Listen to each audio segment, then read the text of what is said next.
All right, Pompeii history. Pompeii, an ancient city. So it starts way back, 900 BC. Around right here, there were many villages of local tribes of Camapnia. So technically, the stones you see, nothing remains from them. But not long after, 750 BC, around, came the arrival of the Greeks into southern Italy. Southern Italy and several other places along the coast of France and Spain and Sicily, Greek colonies were set up and it became part of the Hellenistic world way back. So that's when this was built, right here. It's one of the oldest temples in the whole complex of the city, called the Doric Temple. Around 750 BC, it was built by the Greeks to worship the god Apollo. Greeks and Phoenicians used to use this city as a port city, and this was their temple to Apollo, right here. Really ancient, almost 3,000 years old. So pretty much right here, this is where the first temple was built in Pompeii, in the Greek, Phoenician, local people kind of mixed.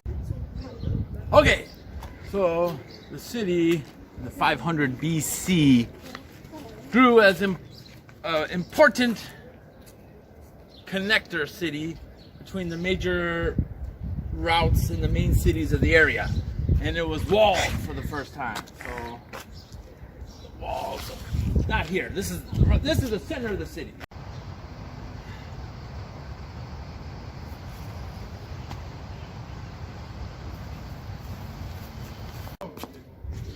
In 524 BC, a people called the Etruscans came here, part of the Etruscan League. The Etruscans were a Latin people group of Italy. Like the Greeks before, they didn't conquer the city with force, but more assimilated in as rulers, and the cities enjoyed a semi-multicultural autonomy. The Etruscan people ruled here for a while. They're part of the Etruscan League. Not a lot is known about these people, actually. They found a lot of ruins and stuff, but it was before I think they didn't have language yet. But they ran the city, and the layers of the different constructions from all these peoples, from the 750s BC up to the 500s BC and beyond into the first century of the AD, can all be seen here. Layers and pillars. And this, at one point, was probably just all rounded with these columns, and the buildings were higher, and the temple must have been just incredible. Go inside there.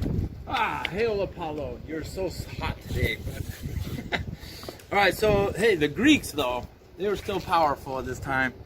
In 474 BC, Greeks from nearby Cumae, which is not far along that way, along the coast, was another Greek colony. They came back into Pompeii and they defeated the Etruscans, retaking control of the cities for briefly.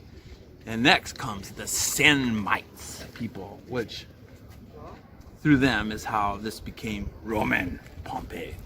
We'll get into that soon. All right, so we're here in the main forum, the Roman Forum, where everybody gathered and political and religious things were done, and we're getting into the Roman time. But first, before the Romans, in 420s BC, the people that came here were called the Samnites. The Samnites were from an area of Italy to the northeast of here, a little ways down that way, I think, called Abruzzo now, and they came down and conquered the Greek towns in the area, including Neapolis and Heraclium and a bunch of others, and Pompeii. So they became the rulers, and obviously the population was still Greek and the people that lived here. So the Samnites were initially allies with Rome. So the Romans, a little bit to the north, on the Tiber River, were kind of limited to their power for now. We're talking way back in the 400s BC, 420s BC, and Rome was steadily gaining its power as a republic, and with dreams of conquering or at least aligning the whole Italian peninsula. But let's not get ahead of ourselves. So first, the Samnites, initially at peace with the Romans, but in the next century, 343 to 341 BC, were the Samnite Wars. It was one of the Roman Empire's first victories on expansion to dominate the peninsula. The city entered the Roman orbit, but it was still allowed to be ruled by Samnites, and it slowly became Romanized. And the forum was important. The construction was done as soon as it became part of the Republic. In 290 BC, the city of Pompeii and the Samnites were forced to accept something called the Roman Soci laws that labeled the city and its inhabitants semi-citizens, but not full Roman citizens, because they weren't ethnically Latin Roman. They were, Samnite people, and Greeks also lived here from before, and other peoples. But the city remained faithful, and it was reinforced with constructions during the Second Punic Wars, which the Carthaginians from right off the coast out here, with their capital that is now Tunis, Tunisia, were really close by and had a really powerful army with elephants and all kinds of crazy stuff and navy. So they built up the walls of Pompeii because of that during the Punic Wars. The city, though, was never attacked, so they got out of it. They focused more on Spain and wanted to conquer Rome from the Alps, and it was crazy. Ended with Carthage being totally dismantled and destroyed, and it was a real bloody affair. All right, let's focus on the city, though. So the city of Pompeii, the forum here must have been glamorous. People moving about everywhere. There's flowy robes and women and children and money. Man, the city flourished because of its trade of wine, olive oil, and local agriculture in the rich volcanic soils. Because right there is an active volcano, Mount Vesuvius, and volcanic soil is highly productive, especially with wine and other agriculture. Coffee is also good, but okay, coffee didn't exist yet, technically. Okay, so especially Pompeii had a lucrative trade with modern Spain and Provence, France, which had all different names as Roman areas. The ocean's right there. They would load their goods on boats, go between here in France and here in Spain all the time. Earned them a lot of money. In the empire's task next is they wanted to conquer the East, which was modern day Greece and modern day Turkey. They wanted to expand out there, their influence, get the whole Hellenic world into their sphere of influence. So the city, Pompeii, contributed a lot of materials, soldiers. They supported the empire in this expansion east greatly. Not far from here, the empire wanted to conquer all the cities there. For example, Corinth was a big battle. That has to do with this statue here.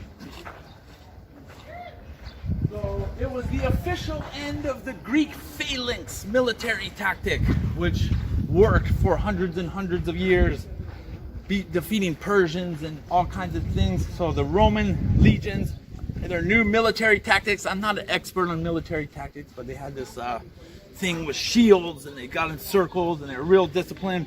So they defeated the holding out Greek city-states. Corinth was a big one that they finally conquered. And the empire, actually, I'm sorry, it was still a republic, but the beginnings of the empire at this time. They were so happy with the way Pompeii helped with the battle that the city was rewarded with a statue of Apollo in the forum, right here, 200 BC. And a theater was built that we're going to go to in a second. Several temples, schools, baths, and other beautiful buildings. So they helped out this conquering of Corinth and Greece so much that the people in Rome and the Senate said, build up Pompeii, man. They helped us out. And that's when a lot of this stuff was built up, around the 200s BC. All right, let's check out some more stuff. Welcome to Pompeii Amphitheater. Let's get into the Roman era. Gladiatorial games went down here.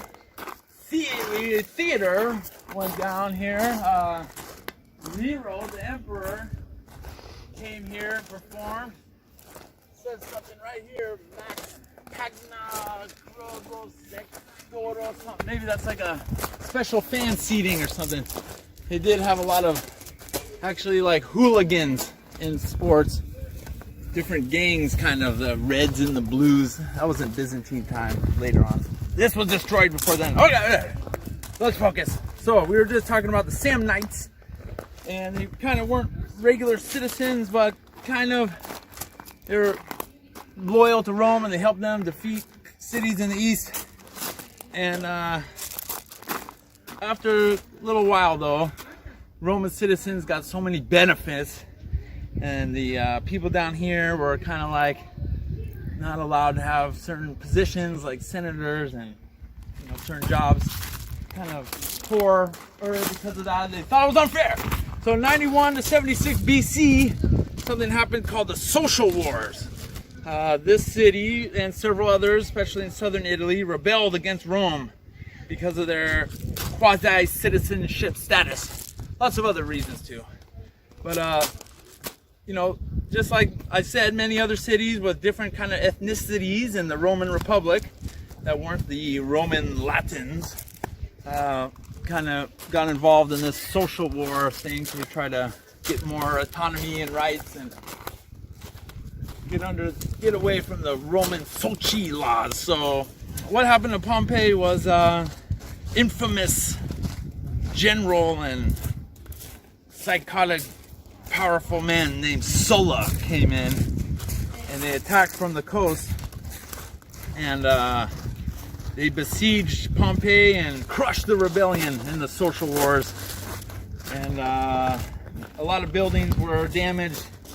You can still see some craters from ballista shots, which is like this boat, like kind of like a Roman cannon, right? They were shooting them from the boats. It was like a cannon coming out.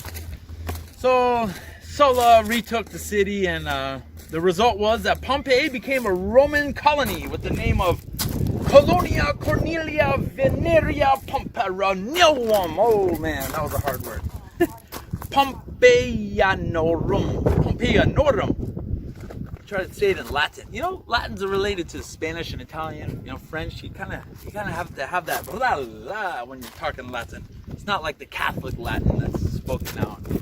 Okay, on another tangent. So Pompeii was officially, at this moment after the Social War, 76 BC, a Roman city for the rest of its history.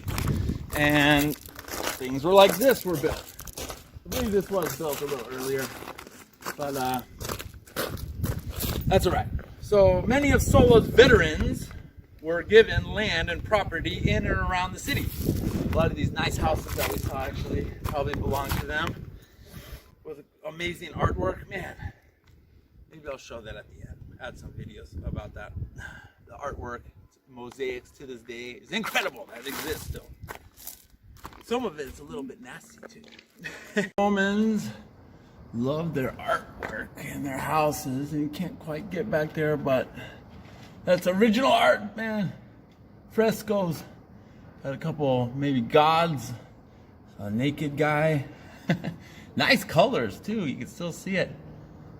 Wow, that's so cool. So this was like the inside of someone's house, and it's preserved very nicely because it was buried under volcanic ash for so long. This was like an apartment street house, a bunch of houses, cool artwork of some guys racing or wrestling or something, maybe. Oh wow, that's so amazing. Still see the colors. Wow, very cool. This is one of the most elegant houses of Pompeii. Got some crescent moon and looks like a snake, maybe the sun symbolism. Some hyper realistic characters and drawings. This was a big garden? I don't know, maybe. It's probably roofed at the time. But in here is also crazy. Realistic, like comic drawings. You could really see the everyday life. clothes they wore. That looks like some guy. Yeah, they were kind of buff too. They've been working out in Rome. Look at the intricate designs, man. Oh, oops, sorry. This room was like a yellow room, red. Little mini house. Not sure the symbolism of this place. This might have been a brothel or something. There's a man. He has a huge uncircumcised penis connected to some scales. The original artwork. All right. Hey, the Romans were freaky. It probably has some kind of symbolism. Phallic. Wow. They did find like pornography graffiti in Pompeii. I wonder where that is.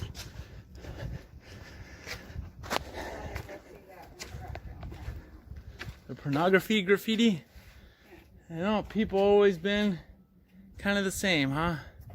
Just goes to show you.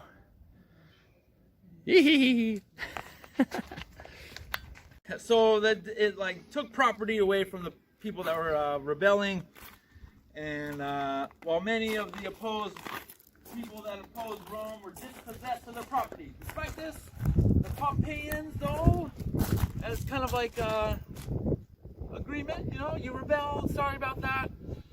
We'll take you over though, and I gotta do what we say. But what the hell, Pompeians, you're all Roman citizens now. So they gained Roman citizenship, just probably so there would be no more rebellions ever again. And they were quickly assimilated into the Roman world with things like the gladiator games and the theater and everything else.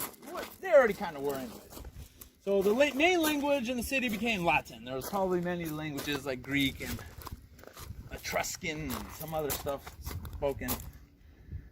The city became an important trading port for goods that arrived by sea and traveled up the Appian Way road up to Rome and all around Italy. So the Appian Way is this road that connected down here, southern Italy, Camapnia with Rome. It's one of the first roads ever.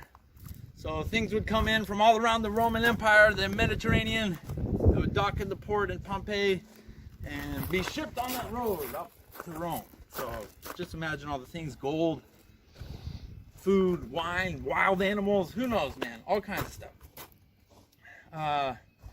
Several more buildings like theaters were built, and in the last century of BC, known as the cultural center of the region, which had a lot more entertainment than any of its neighbors. That's why I'm making this video here. It was known for its entertainment. Yeah.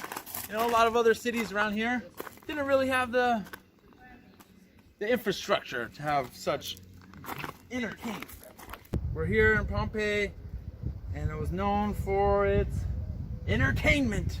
So there's the Grand Theater, man, almost completely intact over there. You can see the seats going up, and the little performances would go on in the middle. Actors were actually known for their kind of the low lives of society. They would have like scandalous parties and stuff. And people like wanted to stay away from them. Kind of different than now, huh? Where actors are like super famous. It was weird. They're often like slaves. And anyways, yeah. This was another one of the grand constructions of Pompeii as it grew into the Roman city, right next to where it started as a Greek city. And before that, the theater is very beautiful.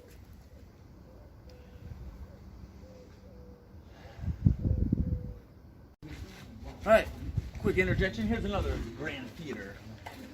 You can get a little closer to it. That was built in the Roman era. It's pretty much intact.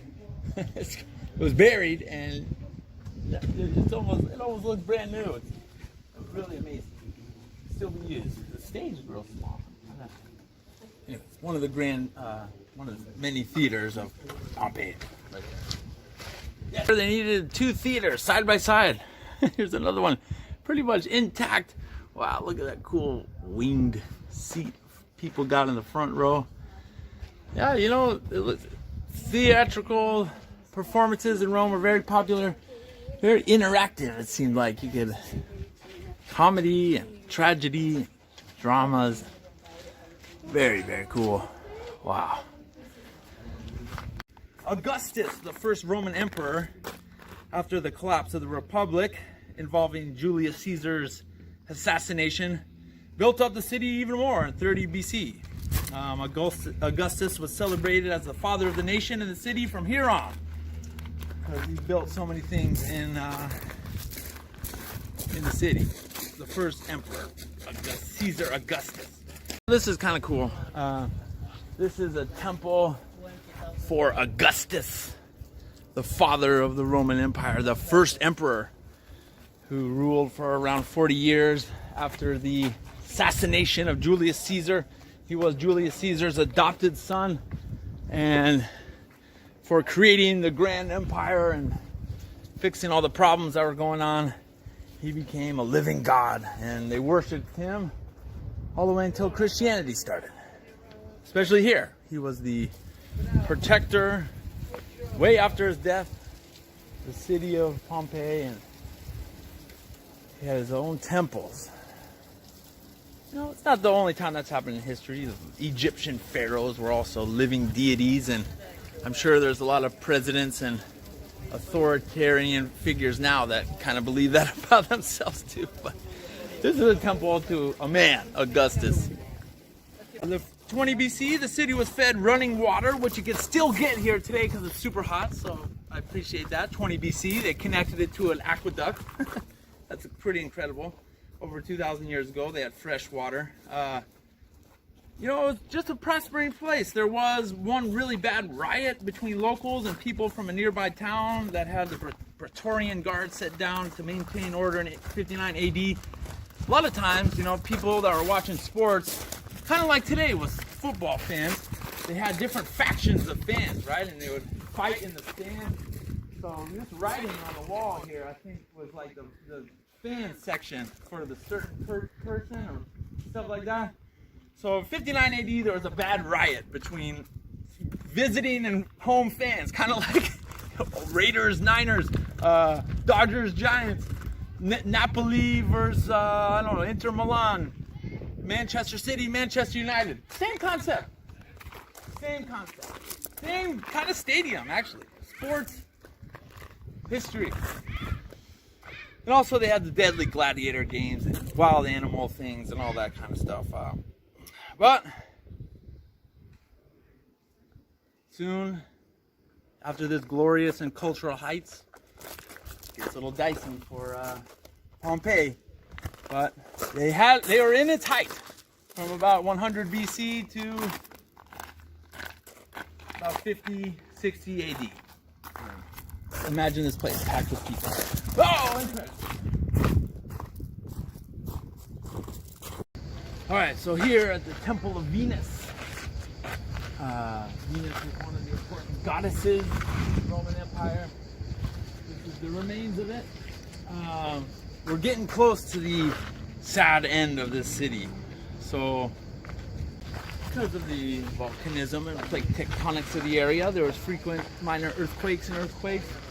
A really bad one happened though, right before the massive volcanic eruption in 62 AD. And it caused a lot of damage all across the city, and oil lamps fell and caused a bunch of fires. So a lot of things were rebuilt, including the temple here was fixed after that bad earthquake in 62 AD.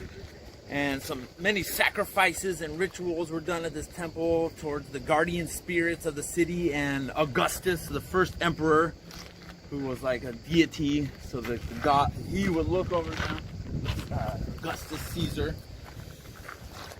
So that was done here after the earthquake, and a lot of frescoes were redone, and they fixed a bunch of damaged ones.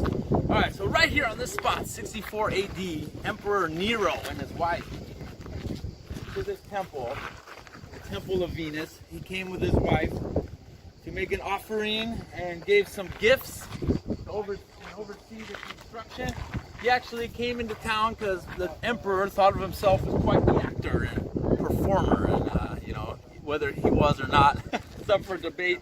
But he actually performed in the theater of Pompeii, and he came here with his wife, offered some gifts for the protection of the city, right on this spot.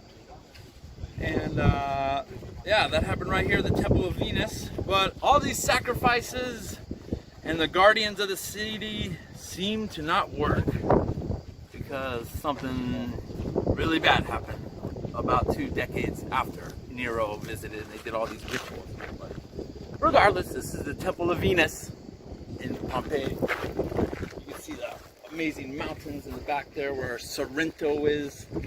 And you know, those statues, I don't know if they lifted those up. Those might be original.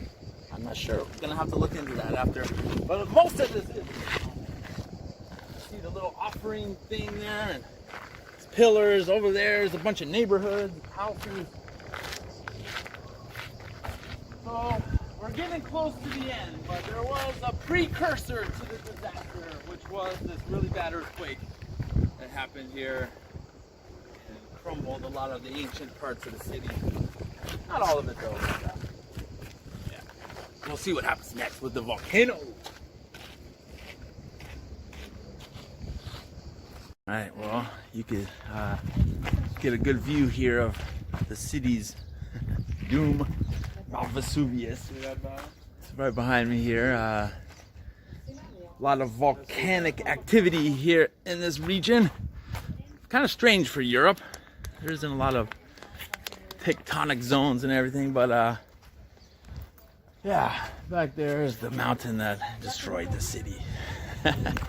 79 AD, but the city goes way back, way before that, 750 BC or so, 900 BC.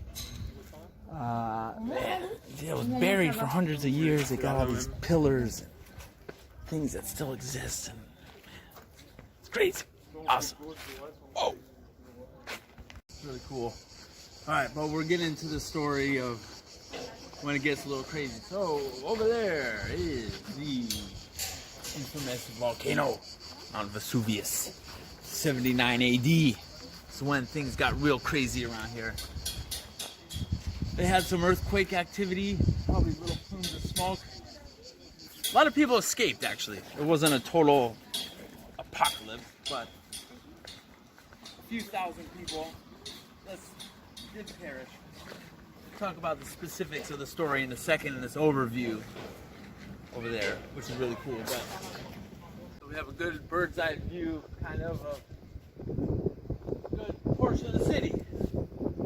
See the ruins there, what was intact, and the mountains. So Pompeii, the end of its history, the ancient city at least. 79 AD, right there. Still active volcano, Mount Vesuvius, erupted, and it destroyed the city in a over 2-day horrific eruption. Most of the city's 200,000 inhabitants actually were able to escape. There was smoke coming out of some earthquakes and stuff, and a lot of them were able to flee towards the coast over there and take off on boats, but around 2,000 people did perish and were killed instantly. So first from the volcano here came a pumice rain when it first erupted, which is hot, molten, tiny little rocks raining from the sky. Just imagine that falling all over the city. You're trying to shield yourself, hiding inside your house. It's causing little fires and stuff. But that actually wasn't the worst part. So at night, after that day of molten rocks coming down, small rocks, the volcano had a massive pyroclastic flow eruption. Huge explosion occurred, and a lava flow began to rush down the side of the volcano there. You can kind of see where the crater is up top. Can you see that from there? Alright, it's pretty dope. This is the crater of Vesuvius, the area where any time now, and has been passed, boom, shoots up into the sky in the atmosphere. All kinds of craziness happens. Really dope rock formations, how it, so much energy, it's amazing. They begin near the volcano, consisting of high-speed, dense, and very hot ash clouds, knocking down wholly or partly all structures in their paths, incinerating or suffocating the remaining population in the city. The city was buried with a thick layer, preserving it, and even some inhabitants were frozen in time. Rest in peace. Real people. This was just like us, modern humans, people that think pretty much exactly how we are, suffered exactly. Weird, kind of hard to see, but 13 people. So in the 1800s, they did plasters of the bodies that they found, skeletons, and it was so hot that it first incinerated them, and then the pumice and ash blanketed them and froze them in time forever. And it's really sad. There's some children there. It's probably like toddlers, 5-year-old, 4-year-old. They're adults and family. This one is really crazy right here. It looks like a woman crouching down trying to shield her baby in her arms, maybe, or a kid. Or oh no, it looks like her hands are on her head. So, you know, these people, they didn't have time. As soon as it started getting bad, this guy kind of looked like he was trying to move a little bit. That's, oh man, those people were laying together. Or maybe a mother or grandmother and a child. Could be a man and wife. Anyways, these are the actual people. 79 AD. That volcano right there blew up, and it was really just because of the wind. The wind was blowing this direction, and it happened to blow all the ash and everything, burying this city, and another one over there, Herculum, and some other stuff. It was actually a pretty terrible disaster for the empire. They thought it was a big bad omen. And anyways, Pompeii, rest in peace to the victims, the children. Oh man, it's kind of rough seeing that. The children, imagine how scared they were. Just the families and saying your goodbyes, even if you had a chance. Oh look, that one kid's covering his face, kind of. Oh no, hands are on the ground. Man, you can still make out the hands and the shape of the feet and toes and everything. It's crazy. Their ears, you can see their face. I don't know how they did that. Man, look at this poor kid. And just neighbors and family and friends just didn't have time to escape. The gods were angry at them, man. Alright, here we are in this big garden area lined with pillars. Alright, so 79 AD, thousands of citizens, and of course, actual plaster of course, in 79 AD. You can see his bones underneath there, and his teeth, and his, so yeah, this poor horse was here. That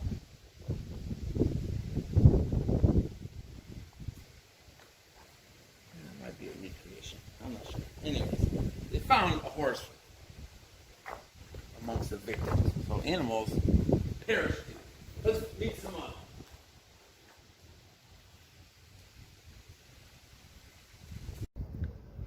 So let's wrap up this video from 79 AD, after the burying and ash by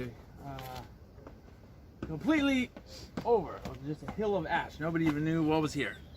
All the way up until 1592 is when the first things were found, and they were like, oh wow, maybe something interesting is down below that dirt hill.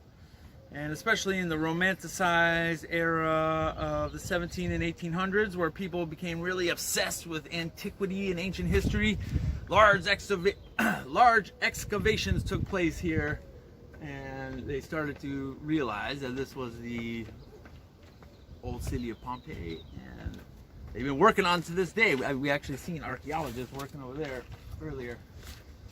And it took a lot of work and effort, and they discovered all kinds of arts and frescoes, and this place actually gave the historic community a view of what it was like in ancient Rome. No other place in the world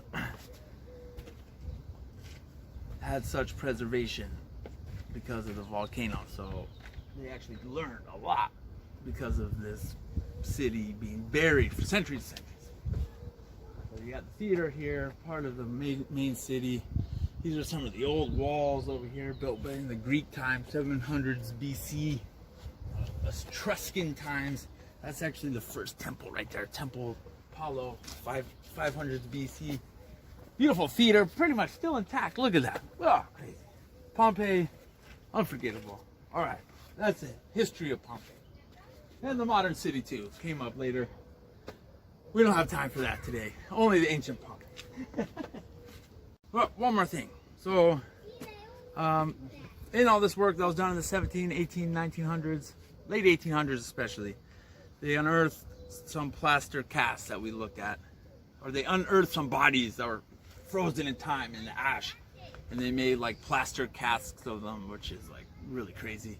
Some of them had skin attached, I think, in their facial expressions, fingers and everything you'd see. Oh, it was really creepy seeing some of them. It was showing to me, it was a chilling reminder of the power of nature, volcano,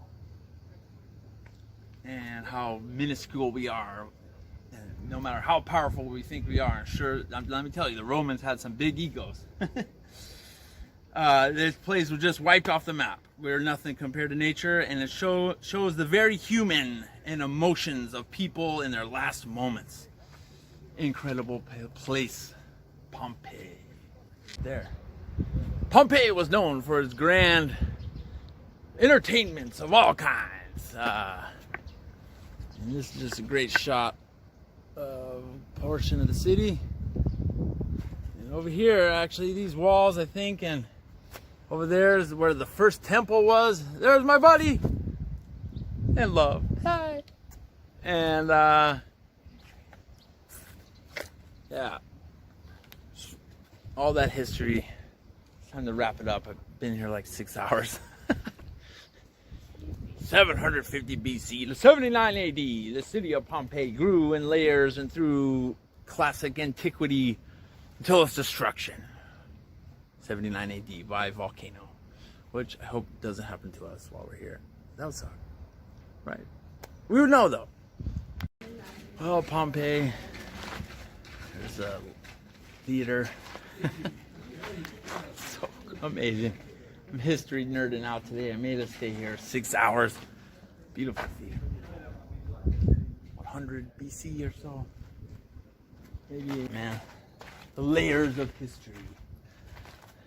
Walking the route many generations ago. Some of your generations, actually, ancient Italians. This place, I'll always remember it.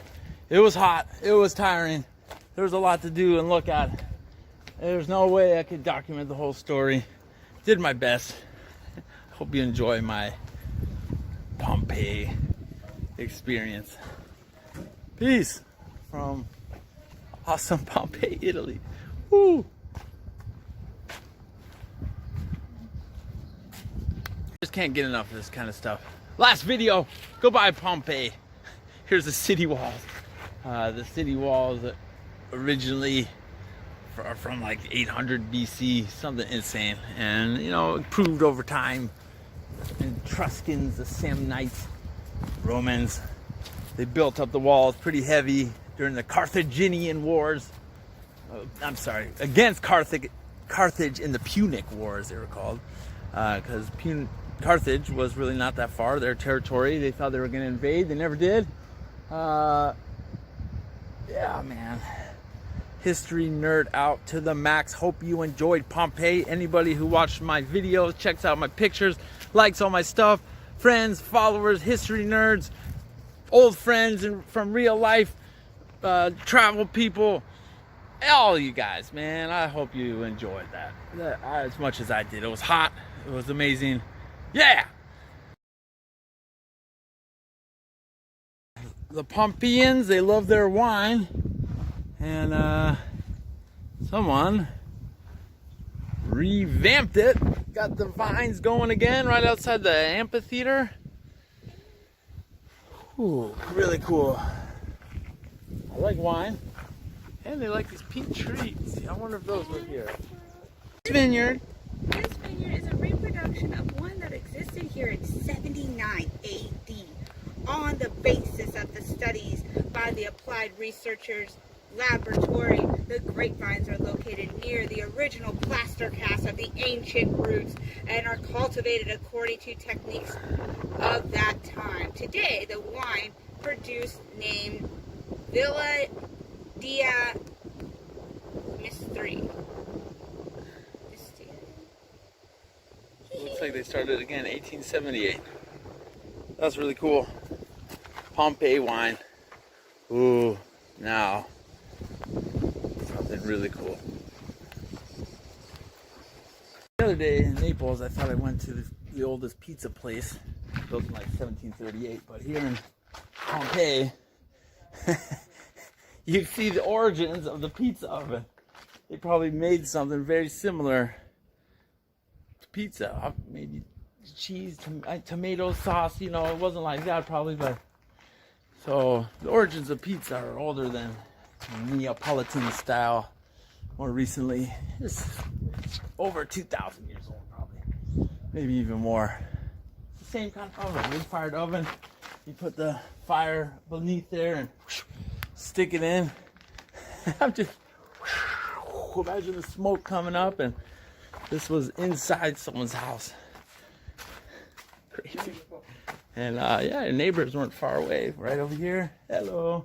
Thinking maybe for the whole community, that was like street food, Roman street food, right around here. Well, here we are at Pompeii Amphitheater and Colosseum. Home to gladiatory games. Probably theater. What was that back there? What was that move? Oh, kids are running around. I don't blame them. It's like a soccer field. Oh wow, so cool. I would say between 100 BC and 50 AD this was built, something like that. Maybe a little earlier. Just so much history. I can't do all the dates, man. Here's the like entrances and art. Ooh, Pink Floyd played here. Pink Floyd live at Pompeii Underground. Ooh. Glad you decided for us to stick around and see the town a little bit of Pompeii. I'm not in it, so it looks like you're talking to nobody. Well, I wanted to show this cool church or something. It's more than just the ruins. Pompeii, it's its own culture, city. You know, every little place we go, we like to see what's going on in the town. You know, go to a bar, go to a restaurant, see what's going on, see the local people. We've done that millions of times. It seems like.